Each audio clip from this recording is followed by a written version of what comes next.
agradecer o carinho. Espero que você se recupere. বিশ্বকাপের জয়ের স্বপ্ন নেইমারের কাছে যেন এক অপূর্ণতার অধ্যায়। 4 বিশ্বকাপ খেলেও যেন একটি ট্রফি ছুঁয়ে দেখা হয়নি। কিন্তু চোট, ভোগান্তি আর নকআউট পর্বে প্রতিবারেই কাঁদতে হয়েছে তাকে।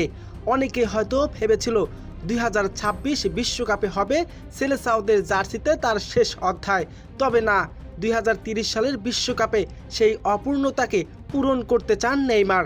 লাইভে এসে পরিকল্পনার কথা বলতে গিয়ে যা বললেন তিনি। নেইমার বা কি বললেন, চলুন বিস্তারিত জেনে নেওয়া যাক ভিডিওর বাকি অংশে।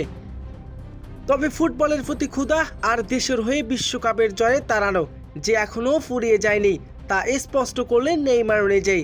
সাম্প্রতিক এক সাক্ষাৎকারে নিজের ভবিষ্যতের কথাও নিয়ে কথা বলতে গিয়ে নেইমার বলেন, বিশ্বকাপ জয়ে আমার জীবনের সবচেয়ে বড় স্বপ্ন। এটা কোনো গোপন বিষয় নয়।